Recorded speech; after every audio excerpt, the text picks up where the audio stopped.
cœur de mes frères et sœurs, que ça puisse toucher, que ça puisse porter du fruit comme ça en train de porter du fruit en moi. Parce qu'on en a besoin. C'est vraiment ma prière, Jésus. Merci beaucoup pour ta parole parce que elle est vraiment esprit et vie. Elle est esprit et vie. Elle juge les sentiments, les pensées du cœur. Merci Jésus-Christ. Amen. Amen.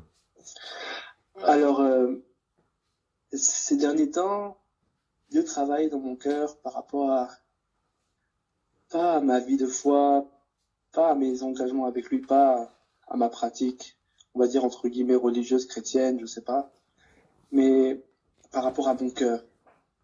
C'est comme si Dieu travaille mon cœur et cherche mon cœur, davantage mon cœur. Et pour travailler mon cœur, le Seigneur m'interpelle sur la position de mon cœur.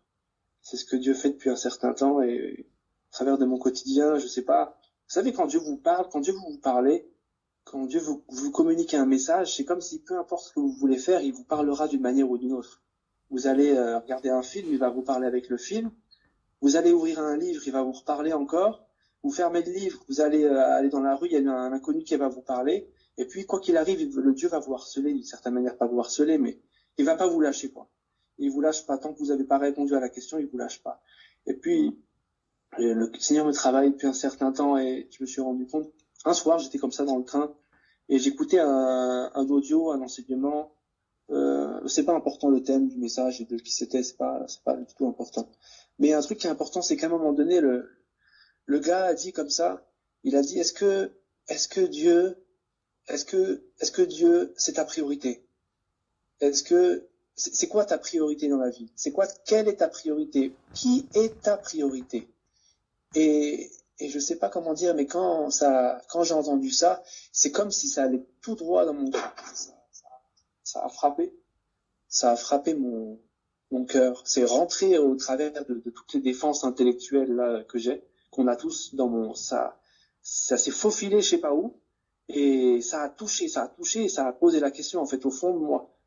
Pourtant, des fois, on écoute des messages, ça parle toujours des mêmes thèmes, des mêmes trucs, ça passe, c'est comme si ça produit pas forcément d'effet. Mais là, c'est comme si cette phrase, elle s'est introduite en moi, et il fallait que je réponde à ça. C'était lourd, en fait.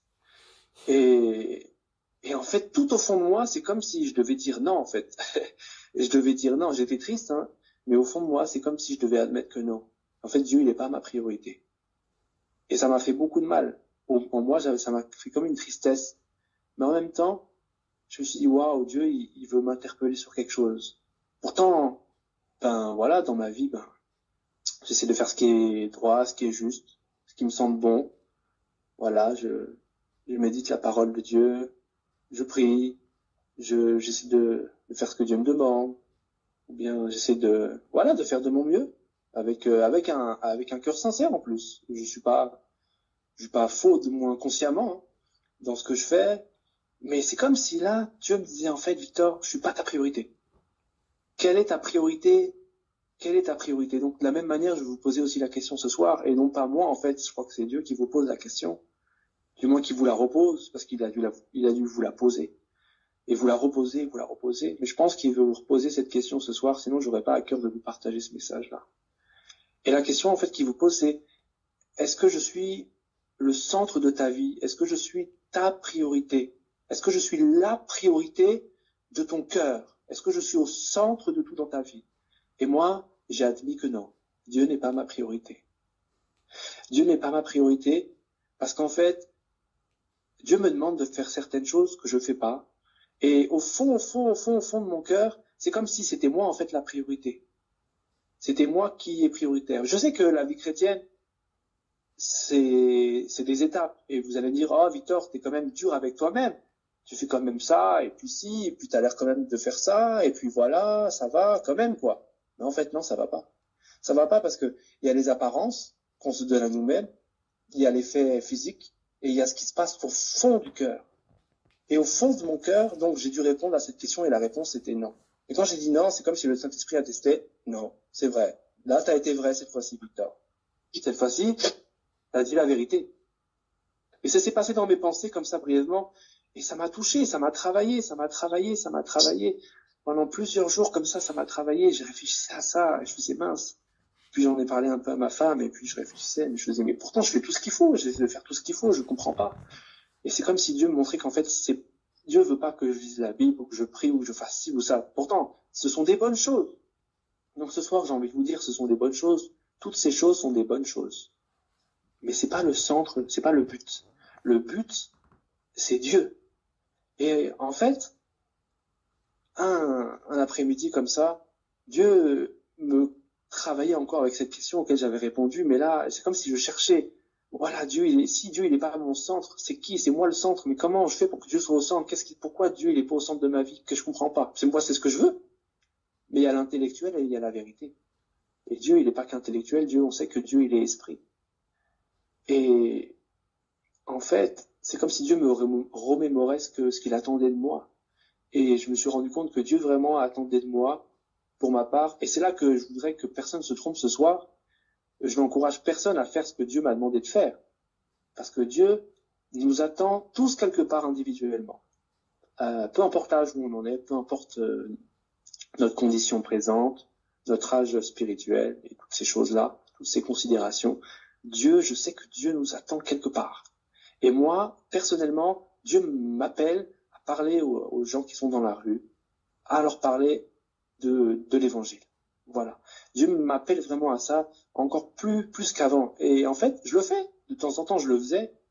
Durant cette année, là, 2019, je l'ai fait. Mais c'est comme si Dieu me disait, mais Victor, c'est pas une case que tu dois cocher sur un papier, que tu dois valider la semaine ou la journée. Moi, je veux ton cœur là-dedans. Je veux ton cœur. Et là, je fais waouh. Et je commence à réfléchir à tout ce qui doit se passer si je le fais comme Dieu l'attend que je le fasse. C'est comme si Dieu voulait que je lâche prise complètement avec cette histoire d'évangélisation. Et pourtant, des fois, je dis à Dieu, oui, mais je veux parler de toi, etc. Mais je suis pas bien parce que là, j'ai des oppressions, là, je me sens mal. Et j'ai tout un tas de meilleures excuses pour pas le faire exactement comme Dieu voudrait que je le fasse. Et humainement, n'importe qui me dirait, mais Victor, t'as parfaitement raison, en fait. C'est vrai que t'es pas du tout en condition pour faire ce que Dieu te demande. Humainement parlant, je pense que tout le monde me donnerait raison. Quelqu'un qui est bien portant intellectuellement, il me dirait que c'est logique. Mon raisonnement est sensé. Mais on sait très bien que Dieu, il raisonne pas avec la logique. Que Dieu, il est une folie pour l'homme. L'évangile, c'est une folie pour l'homme. C'est une puissance de Dieu pour celui qui croit, mais c'est une folie pour celui qui périt.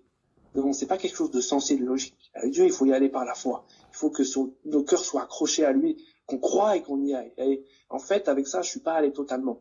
Du coup, j'ai réfléchi, et puis un jour, j'avais comme ça un peu un malaise en moi, je me sentais mal dans mon lit, et j'ai eu comme une oppression qui est venue sur moi, et c'est comme si ça a serré fort, et puis en même temps, j'ai eu plein d'images, et Dieu me montrait en fait, voilà, tu fais pas ce que j'attends de toi. Et puis à ce moment-là, je sais pas ce qui s'est passé, comme tout ce message-là ça a travaillé mon cœur, je sais pas, j'ai crié à Dieu, et j'ai dit d'accord. J'ai crié dans mes pensées d'accord, juste j'ai crié d'accord fort, comme ça, d'accord, j'y vais, ok, on va le faire, je vais le faire. Et puis hop, je sais pas, il s'est passé que ça s'est arrêté, j'ai eu la paix, et puis je me suis rendu compte que j'avais dit à Dieu d'accord. Et je savais pourquoi j'avais dit d'accord. C'est comme si j'étais un peu lancé dans le vide. Je sais pas comment expliquer cette sensation. C'est un peu la même sensation que j'avais eue au début, quand j'ai commencé à croire. Alors, depuis ce jour-là, ça fait maintenant 2 bonnes semaines, il y a des jours qui sont écoulés, et puis j'ai commencé à retrouver la joie dans mon cœur, la paix que j'avais oubliée. Et je recommençais un peu à retrouver un peu cette envie-là, ce zèle de parler aux hommes dehors. Et ça me fait du bien, en fait. Ça me fait énormément de bien. Alors pourquoi je vous dis tout ça? C'est pas pour vous raconter ma vie, que c'est super cool d'aller dehors et que c'est bien que je parle aux gens dehors. C'est pas ça du tout le but. Le but, c'est qu'en fait, Dieu nous appelle tous à faire quelque chose de différent. Et cette chose-là, c'est la volonté que Dieu il a pour nous. C'est le centre de sa volonté pour nos vies. Si Dieu, il est le boss, s'il est vraiment au centre de nos vies, si c'est lui notre priorité, alors on aura une vie de paix extraordinaire. Donc la question que je vous repose ce soir, parce que peut-être que vous êtes fatigué aussi, peut-être que comme moi en fait vous êtes fatigué, enfin moi je le suis pas trop en ce moment depuis quelques jours, mais je l'ai été pendant plusieurs semaines, là, plusieurs mois. Est-ce que Dieu, il est votre priorité, en fait? Est-ce que Dieu, il est au centre de votre vie? Est-ce que c'est Dieu le centre? J'ai pas dit, est-ce que la prière, est-ce que le jeûne, est-ce que la méditation de la parole, est-ce que le partage fraternel, même l'évangélisation, Parce que Dieu veut pas que l'évangélisation soit le centre de ma vie, hein. C'est pas ce que je veux dire, hein. On sait jamais, peut-être je me suis mal fait comprendre. Dieu, c'est ce que Dieu attend de moi. Mais c'est pas ça le centre. C'est que Dieu soit la priorité, le centre, quoi, le noyau central. Que quand je pense à la vie, à mon existence, que Dieu soit au centre. Qu'il y ait son drapeau bien planté au milieu. Le problème, c'est qu'il y avait un peu mon drapeau qui plantait avec le sien, et puis Dieu, il partage pas. Alors, quand il est pas premier, il s'en va. Il s'en va. Et il bagarre pas avec nous, hein, Dieu. Mais il nous travaille avec son esprit. Comme il dit, il nous convainc de pécher. Il nous convainc de pécher. C'est vrai, c'est une vérité. C'est pas juste le salut. C'est pas juste la vie éternelle, et puis on est sauvé, puis après c'est bon, c'est dans la poche. Le Saint-Esprit continue à nous travailler. Il nous convainc de pécher. Pourquoi il nous convainc de pécher? Parce qu'en fait, le péché qui demeure sur nous, c'est notre refus de Jésus-Christ. Jésus, il est venu pour nous réconcilier avec Dieu. Parce qu'en fait, on péchait devant Dieu par faute d'amour. Premier commandement, c'est aime ton Dieu plus que tout. De toutes tes pensées, tout ton cœur, toute ton âme. C'est ça le vrai commandement, le premier des commandements. Et à cause de ce péché-là, Dieu a fait en sorte qu'on soit réconcilié avec lui. Donc quand Dieu n'est pas au centre de nos vies, en fait, on pêche. Le fait que Dieu soit pas au centre total de ta vie, c'est le plus grand des péchés que tu puisses avoir dans la vie, mon frère. Tu peux faire tout un tas de trucs extraordinaires, mais si Dieu il n'est pas au centre de tout ça, eh ben en fait tu pêches. Tu pêches. Et c'est peut-être pour ça que tu es fatigué. Si toi tu es fatigué comme je l'ai été, si ça te parle en tout cas, si ça parle moi à quelqu'un ce soir, cette fatigue-là, intellectuelle, morale, intérieure, ces lourdeurs, toutes ces choses-là qui font que tu te traînes, mais c'est peut-être bien qu'en fait tu fais pas exactement ce que Dieu attend de toi. Et tu vas me dire, mais non, mais Victor, moi je fais tout pour faire ce que Dieu me demande. Mais quand Dieu me demande ça, tu vois, j'ai pas la force. Je suis trop fatigué. J'arrive pas. Et en fait, je peux pas. J'attends d'abord que Dieu me redonne le feu, et que Dieu me redonne le bien-être, et que Dieu me redonne la faim, la vie, quoi. Et puis après, je vais faire ce qu'il va me demander, parce que je serai bien pour le faire. Mais en fait, c'est pas la bonne méthode. C'est pas le bon chemin.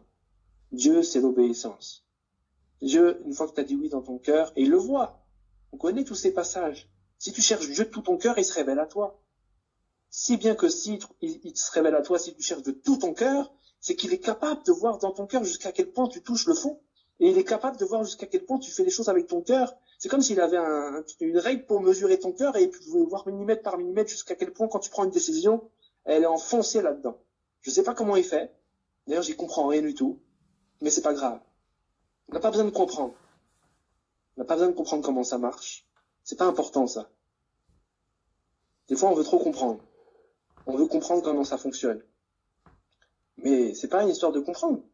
Ça, c'est juste de dire oui ou non. Il faut tout miser.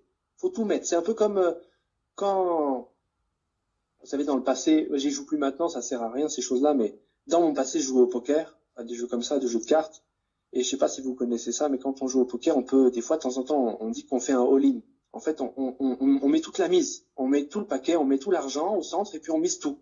Eh ben, Dieu, c'est ça qu'il veut qu'on fasse. Il veut qu'on mette tout notre cœur comme ça, comme si on jouait au poker avec un all-in. Sauf qu'on met tout notre cœur et puis on met ça on parie avec lui. On met tout. Mais on met pas 99%. On met all-in avec le cœur. Et quand on fait ça, Dieu, il le voit. Le problème, c'est que nous, on veut trop comprendre. On veut trop maîtriser la chose. Et si on comprend pas, on fait rien. Mais je vais vous poser une question. Avant d'avoir été ici ce soir à écouter ce que j'ai en train de vous dire, vous vous êtes connecté avec votre téléphone, là. Puis vous avez accepté la conversation, vous avez appuyé sur le bouton. Vous avez appuyé sur le bouton pour répondre à l'appel. Mais dites-moi, est-ce que vous comprenez comment ça fonctionne, ce téléphone? Est-ce que vous comprenez comment il fonctionne? Est-ce que avant de répondre à l'appel, vous avez ouvert le téléphone avec votre tournevis et vous êtes dit, ah, je comprends pas comment ça fonctionne, moi je vais pas répondre tant que je comprends pas. Je vais pas accepter l'appel tant que je comprends pas. Donc je vais débrancher mon téléphone et je vais le déboîter. Et je vais observer les fils électriques, mais non, vous êtes incapable de comprendre. Sauf s'il y a ici peut-être un ingénieur informatique, la téléphonie, bah là, je m'excuse à l'avance. Mais sinon, pour les autres, bah écoutez, vous comprenez pas. En tout cas, personnellement, j'y comprends rien. Je sais pas comment ça fonctionne le téléphone. Je sais juste que quand j'appuie sur le bouton, ça fonctionne. Bah Dieu, il nous demande de faire pareil. Il dit, appuie sur le bouton.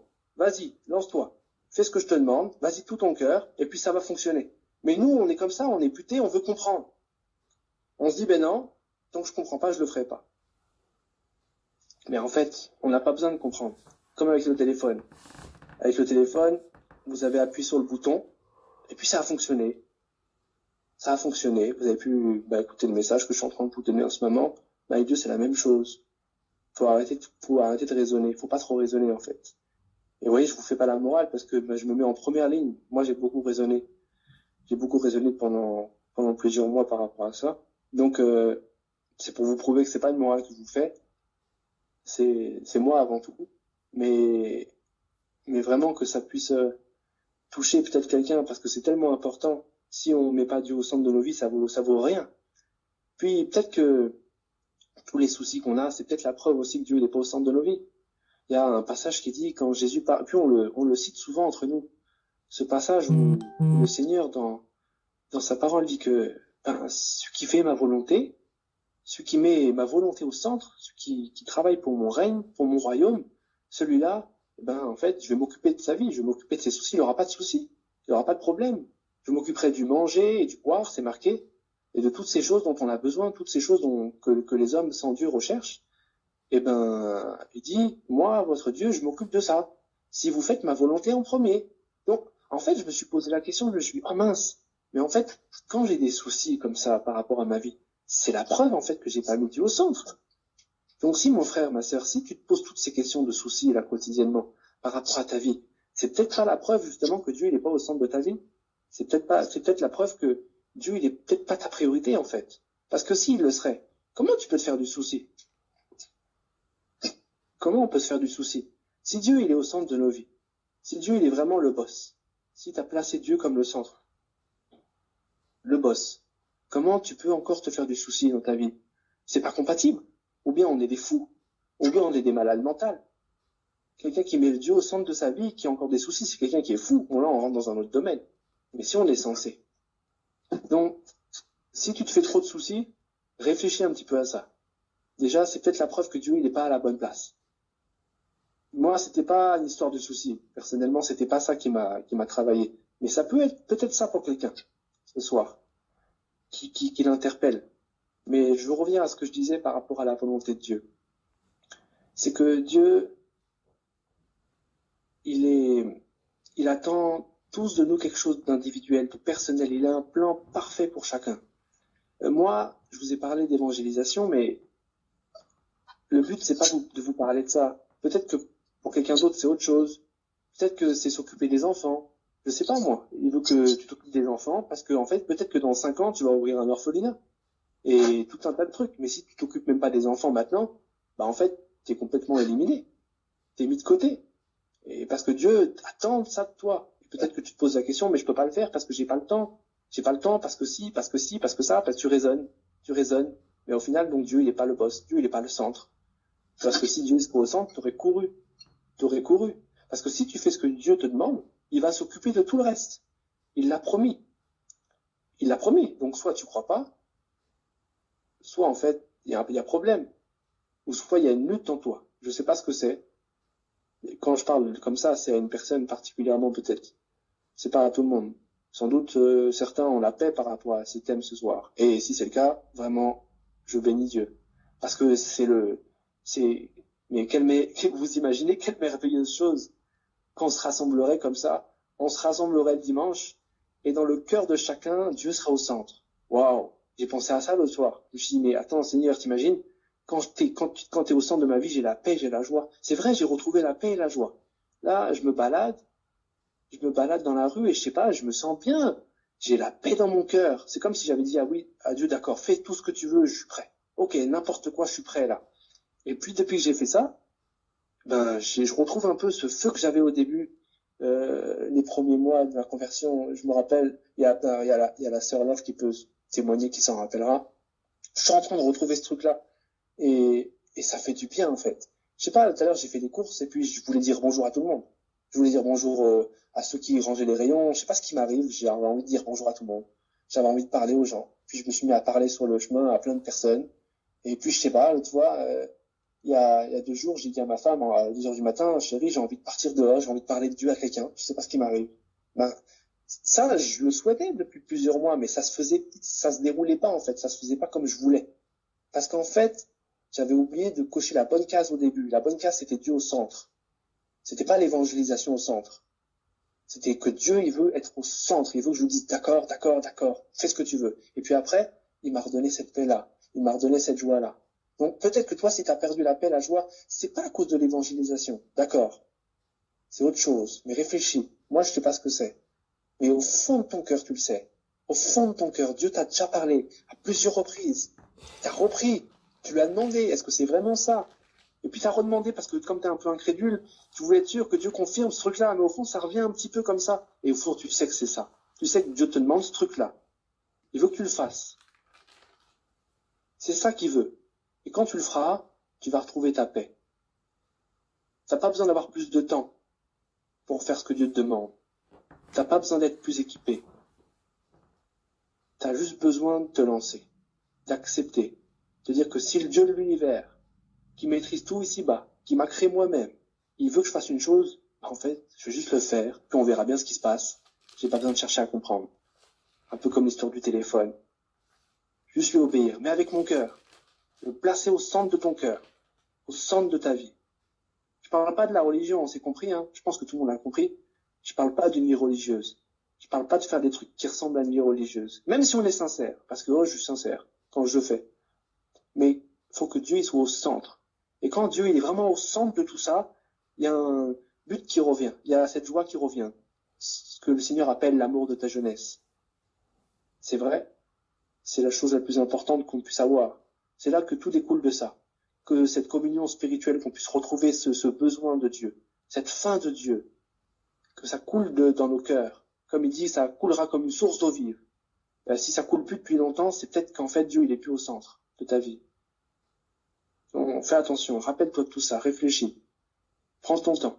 Est-ce que tu as la paix intérieure au fond de ton cœur? Est-ce que les soucis de ce monde, est-ce que tu penses trop à ces soucis-là? Est-ce que ça revient souvent? C'est déjà des signes avant-coureurs, qu'il y a quelque chose qui cloche. Est-ce que Dieu t'appelle à faire un truc spécial que tu repousses depuis longtemps? C'est déjà le signe que Dieu il est plus vraiment au centre. Il est plus le maître. C'est plus le boss. C'est toi qui es assis à la chaise du boss. T'as pris la chaise du boss, en fait. Tu t'en es pas rendu compte, c'est vrai. C'est pas volontairement que tu l'as fait. Peut-être pas, c'est vrai. C'était pas méchant de ta part, c'était pas intentionné. Mais il y a eu un refroidissement, quelque part. Tu sais pas où t'as chuté, tu sais pas comment ça a commencé, c'est vrai, mais Dieu il le sait. Tu peux juste lui demander. C'est pas un truc religieux. C'est pas quelque chose pour te culpabiliser. C'est juste pour que tu retrouves cette paix. Moi, je peux vous dire que quand j'ai retrouvé ça, il y a quelques jours, ça m'a fait du bien. Alors, tout ce que je souhaite ce soir quand je parle, c'est que ça puisse parler à quelqu'un et puis qu'il puisse retrouver ça. Parce que ça fait du bien. Mon Dieu, ça fait du bien. De ce bien-être spirituel, intérieur. Non, je dis pas que mes problèmes sont résolus. J'ai encore des problèmes, hein. J'ai des problèmes à résoudre. Mais c'est pas grave. C'est pas grave parce que j'ai la paix intérieure. Dieu me donne la force de surmonter ces choses, ces difficultés. Je parle des miennes, mais je sais que chacun a les siennes. Chacun a son lot de difficultés, d'épreuves, de douleurs à supporter. Mais quand Dieu il est au centre, tout prend un sens. Tout prend un sens, tout devient clair, en fait. Donc, je veux vraiment vous poser cette question ce soir, c'est, est-ce que Dieu il est votre priorité? Quelle est ta priorité? J'ai pas demandé est-ce que tu pêches? Est-ce que tu pratiques un péché? Ou est-ce que tu es sauvé? C'est pas ça la question. Tu peux être sauvé, pas pratiquer de péché, tu peux avoir une vie claire, mais que Dieu soit pas au centre de ta vie. C'est vrai que aussi que la vie chrétienne c'est un cheminement, que c'est long. On dit qu'on est régénéré et c'est vrai, c'est pas instantané. Il y a des choses qui changent petit à petit. Alors c'est vrai que Dieu prend plus ou moins de place dans nos vies au fur et à mesure. On lui donne un peu plus de place, il en prend. Comme Jean dit, faites de la place à Dieu, aplanissez ses sentiers, faites baisser les montagnes pour que quand le Seigneur arrive, il prenne de la place. C'est vrai que c'est pas à pas, des fois pour aplanir une montagne, ça prend du temps, c'est vrai. Mais malgré que ce soit un processus, jour après jour, avec le Seigneur, je pense qu'il y a certaines choses, quand Dieu vous les met dans votre cœur, il veut que vous tranchiez. Il veut qu'il y ait une réaction de votre part. Il veut voir, il veut savoir ce que vous en pensez et quel est votre camp. Il ne peut pas, comme il dit, servir de maître. Ça sert à rien. C'est de la prostitution intellectuelle et spirituelle. C'est de la folie, en fait. Ça nous fait du mal. Et quand vous faites ça, à vous faites du mal plus qu'à toute autre personne, en fait. Donc forcément, en faisant ça, vous allez faire du mal aux gens autour de vous. et ainsi de suite, parce que vous n'êtes pas à votre place, vous n'êtes pas là où vous devriez vraiment être, vous n'êtes pas épanoui. Donc je vous repose encore une fois cette question, parce que c'est cette question qui m'a travaillé, et puis c'est à celle-là que vous devez vraiment répondre. Est-ce que Dieu, c'est ta priorité au fond de ton cœur? Est-ce qu'au fond du fond du fond, tout au fond là, tout au fond, est-ce que là-bas, au centre, est-ce que c'est Dieu qui réside là-bas? Est-ce que c'est lui le poste de toute chose? Voilà, c'était ma question ce soir. Je voulais juste vous interpeller avec cette question. Et je prie encore que vraiment ça puisse parler au cœur de quelqu'un. J'ai vraiment rien à rajouter. Merci d'avoir écouté en tout cas ce court message. Et je te remercie Seigneur aussi de m'avoir permis de parler ce soir de ça. Et je te reprie encore vraiment Seigneur que chacun de mes frères et sœurs puisse s'examiner, du moins ceux qui en ont besoin, ceux à qui tu travailles depuis un certain temps, comme tu travaillais mon cœur, que tu puisses les aider Seigneur, les ramener là où tu veux les amener en fait. Parce que c'est toi qui gères tout ça. C'est toi en fait le boss de tout ça. C'est toi qui connais. Moi je sais rien du tout. Mais au travers de ces quelques phrases, si ça peut aider dans ton plan, Seigneur, ce sera déjà une victoire pour moi. Merci mon Dieu, béni sois-tu. Béni sois-tu pour toutes ces choses que tu nous as données et pour cette soirée. Au nom de Jésus-Christ. Amen. Amen. Amen.